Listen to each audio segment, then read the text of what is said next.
অনেকে বিশ্বাস করাটা কঠিন কিনা সেই প্রশ্ন তুলছেন।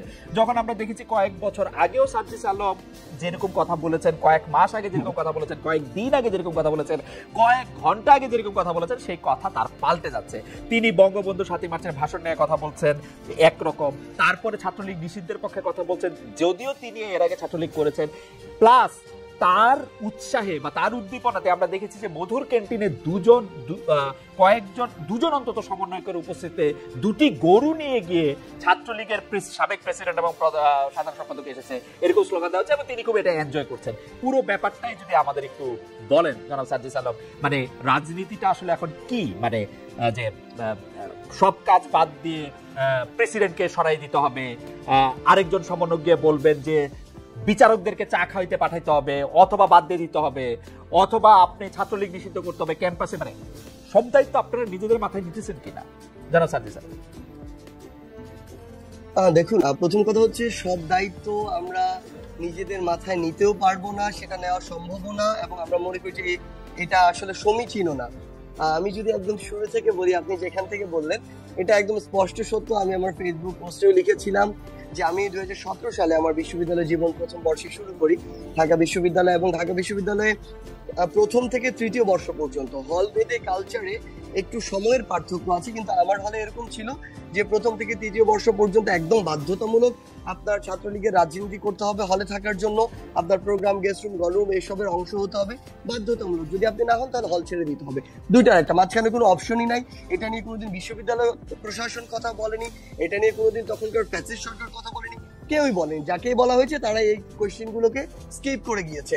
বরং আমরা আমাদের জায়গা থেকে দেখেছি ওই সিস্টেমের ভিতরে থেকে কিছু ছেলে যখন 3rd ইয়ারে 4th ইয়ারে উঠতো, একটু সাহস আসতো, ওই জায়গা থেকে এই সিস্টেম গুলো নিয়ে ধীরে ধীরে তারা গঠনমূলক কিছু লেখার চেষ্টা করতো।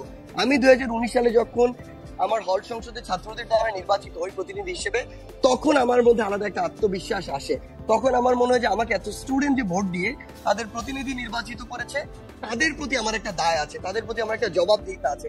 আর পাশাপাশি যদি এটাও চিন্তা করি যে পরের বার আমাকে কেউ মনোনয়ন দিক আর না দিক, আমার অবশ্যই তাদের প্রতিনিধি আরো বড় জায়গায় হতে হবে, প্রতিনিধিত্ব করতে হবে। সেই জায়গা থেকে আমরা যেই জিনিসগুলো আমাদের বিবেকবোধের জায়গা থেকে লজিক্যাল মনে হওয়া শুরু হলো, ওই জায়গাগুলো নিয়ে আমরা কথা বলা শুরু করলাম। এবং আমার এই বিশ্ববিদ্যালয় জীবনে আমার কাছে মনে হচ্ছে সবচেয়ে গুরুত্বপূর্ণ একটি টার্নিং পয়েন্ট ছিল ওই 2019-এর ডাকসু নির্বাচনটি। সেই নির্বাচনটি আসলে আমাদের কাছে নতুন করে ছাত্র প্রতিনিধি কেমন হতে পারে, কিভাবে ছাত্রদের জন্য কাজ করা যায়, এই দিক থেকে আমাদের মানসিকতা, চিন্তা চেতনার একটি নতুন পরিবর্তন নিয়ে আসে। এবং এরপরই আমাদের যেটি হতো, আপনি জেনেই থাকবেন হয়তো, প্রথম, দ্বিতীয়, তৃতীয় বর্ষে আমরা কোন পোস্টে রিয়েকশন দিব, কোনটাতে রিয়েকশন দিব না, কোথায় কমেন্ট করব, কোথায় কমেন্ট করব না, এমনকি বিভিন্ন পোস্টের লিংক আমাদের বিভিন্ন গ্রুপে দিয়ে বলে দেওয়া হতো এখানে গিয়ে কমেন্ট করা আছে। যদি না করতাম তাহলে আমাদেরকে গেস্ট রুমে লিখতে বলা হতো কেন কমেন্ট করতে। জনাব আলম, আমরা এই জিনিসগুলো হয়তো জনাব আলম আমরা মোটামুটি আমি যদি জাস্ট এটুকু শেষ না আমি একটু বলি, এটুকু শেষ করি। আচ্ছা শেষ কর।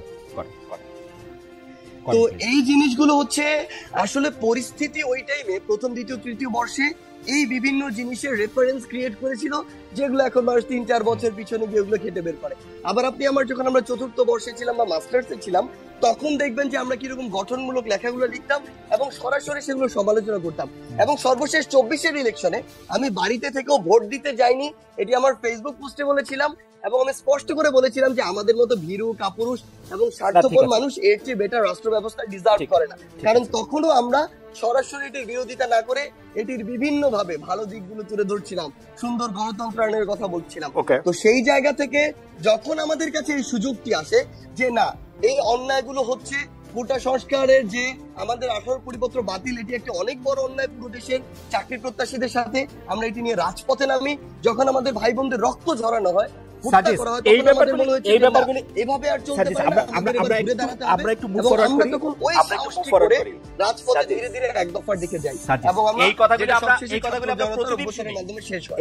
প্রতিদিন শুনি, পড়ি, শুনতে ভালো লাগে, কিন্তু সময় একটু কনস্ট্যান্ট আছে। আমি সোজা প্রশ্নে আসি।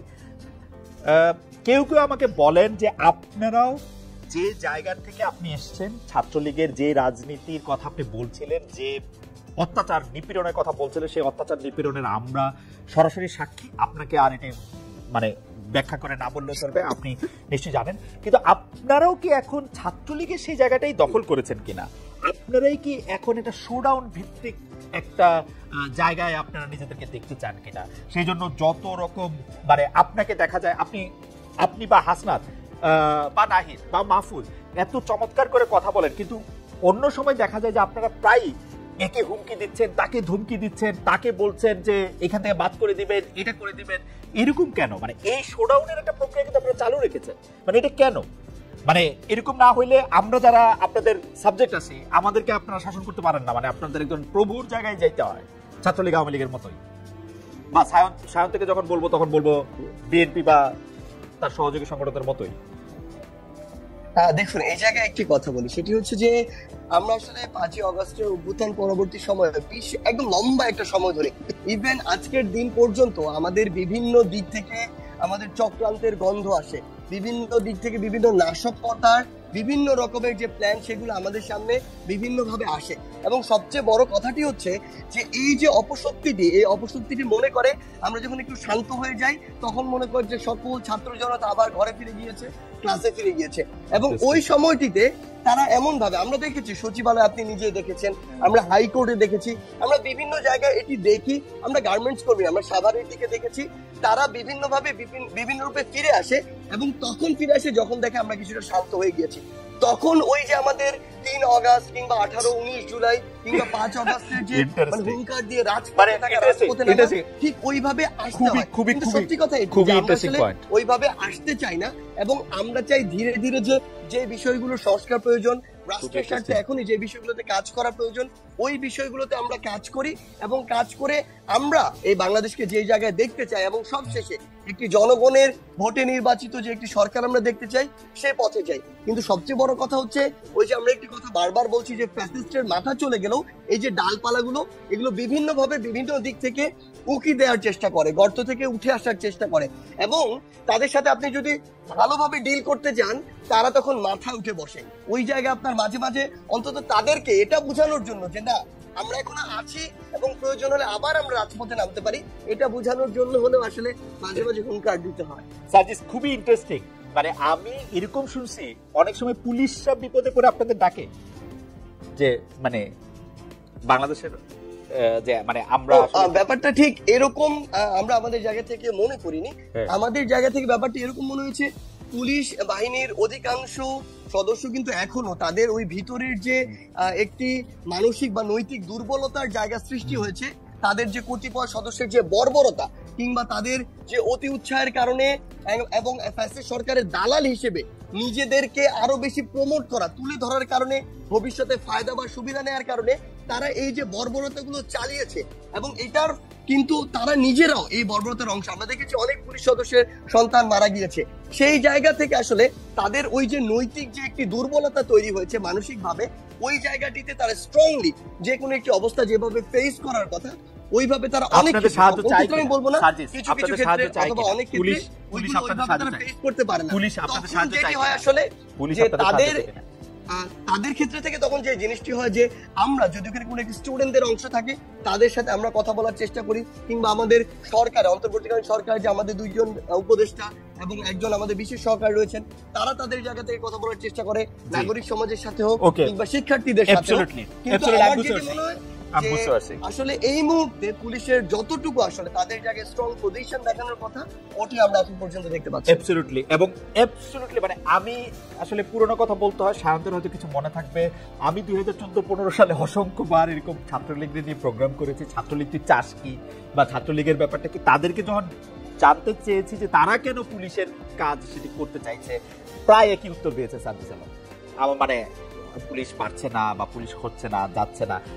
একটা জিনিস আপনাকে তাহলে আমি আবার আসবো আপনার কাছে সার্জিস, তোর পার্থক্য আছে না, পার্থক্যটা আমি শুনবো, পার্থক্যটা আমি শুনবো, আমি দ্বিমত প্রকাশ করি। না না ঠিক আছে, না কথা বলছেন আওয়ামী লীগ তখন তার সুসময়ের সর্বোচ্চ মাত্রায়, এই টাইমে আওয়ামী লীগের এই যে লেজুর ভিত্তিক ছাত্র সংগঠন ছাত্রলোক যদি এই এক্সকিউজ দেয় যে পুলিশ নৈতিকভাবে দুর্বল, মানসিকভাবে দুর্বল, পুলিশ রাস্তায় কাজ করতে পারছে না, এটি কোনোদিনও গ্রহণযোগ্য নয়। কিন্তু আপনি যদি অভ্যুত্থান পরবর্তী একটা সিচুয়েশন দেখেন, এই জায়গা একদম এটার একদম দৃশ্যমান একটা উদাহরণ রয়েছে। তাই দুই জায়গার সিনারিও বিস্তর একটি পার্থক্য রয়েছে। ঠিক আছে, আমি যখন ফিরে আসবো আপনার কাছ থেকে জানতে চাইবো যে আপনার বন্ধুরা বা আপনার বড় ভাই অগ্রজ অনুজরা অসংখ্য প্রশ্ন আপনার কাছে পাঠাচ্ছেন, সেই প্রশ্নটা যদি আপনি একটু বলেন যে আসলে সরকারি চাকরিতে বিশেষ করে বিসিএসে এক ধরনের উত্তীর্ণ হয়েও 43 বা 46 যাদেরকে বাদ দেওয়া হচ্ছে, তাদেরকে কেন বাদ দেওয়া হচ্ছে, এই ব্যাপারে আপনি শুধু ছাত্রলীগ করার কারণে কেউ আর চাকরি করতে পারবে না কিনা, সেই ব্যাপারে যদি আপনি একটু বলেন।